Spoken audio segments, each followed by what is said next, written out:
xilli waddankan ay ka socdaan gurmadyada kala duwan iyo dadaalada la doonayo in laga guulaysto cudurka coronaviruska kaasi oo aysan u kala harin shacabka iyo weliba dowladda waddankan Britain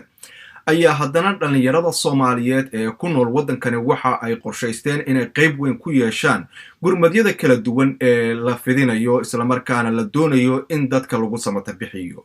xaafadda Finsbury Park dhalinyarada Soomaaliyeed ee ku nool ayaa waxa ay go'aansadeen in ay qayb ka qaataan gurmadyadaasi waxaana ay go'aansadeen in isbitaalka Whittington Hospital ee ku yaala meel aan sidaasi uga fogeyn xaafadda Finsbury Park ee waqooyiga magaalada London in ay gaarsiiyaan afur iyo weliba waxyaabo kale oo ugu tala galeen in dhaqaatiirta iyo kalkaaliyaasha caafimaadka ee isbitaalkaasi ka howlgalaya ay afurkaasi ay uga qayb qaataan gurmadka maadaama saacado aad u dheer ay shaqaalaha iyo weliba dad bukaano ah halkaasi ay ku sugan yihiin kuwaasi oo aysan u fududeyn in guryahoodii ay tagaan oo ay ku soo afuraan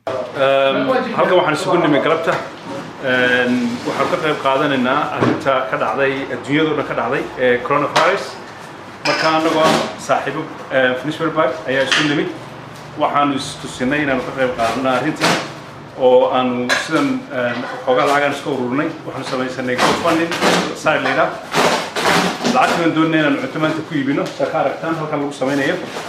marka waxaan doonaynaa inaanu Whittington Hospital ayaanu la xiriirnay wayna sugayaan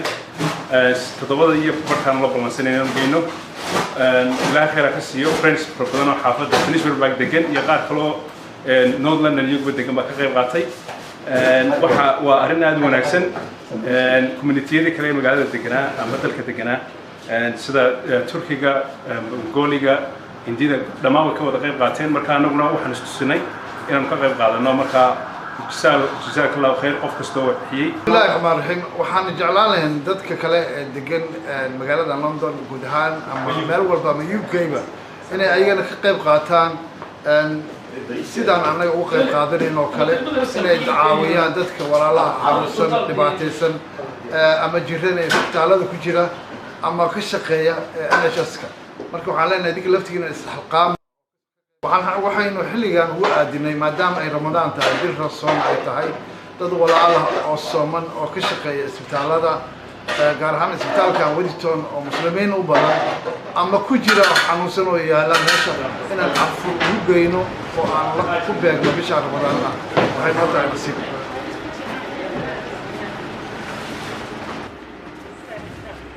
maamulka isbitaalka ayaa dhankooda waxa ay ka mahad celiyeen dadaalka ay bixinayaan dhalinyarada Soomaaliyeed iyo gurmadka ay gaarsiiyeen isbitaalka.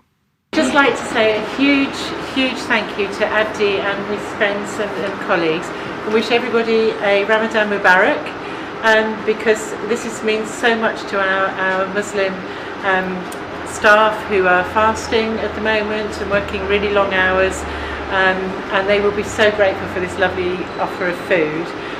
Really thank you so much. On behalf of Whittington Health, we're just so excited that you've taken the trouble to do this. So I wish you all a happy iftar yourselves later. Thank you very much. And again, Ramadan Mubarak. Soomaali aad u fara badan ayaa ka mid noqotay dadka saamaynta culus uu ku yeeshay cudurka coronaviruska ee sida weyn saamaynta ugu yeeshay waddankan Britain iyo guud ahaan caalamka. waxaana waddankan ku geeriyooday dad si weyn dalka Soomaaliya looga yaqaanay kuwaasi oo u geeriyooday cudurka coronaviruska dadka Soomaaliyeed ayaa waxa ay wadaan dadaalo kala duwan oo ay doonayaan in ay qayb uga noqdaan gurmadyada kala duwan ee la bixinayo kuwaasi oo muujinaya in Soomaalidu ay ka dhex muuqdaan community-yada ku nool waddankan Britain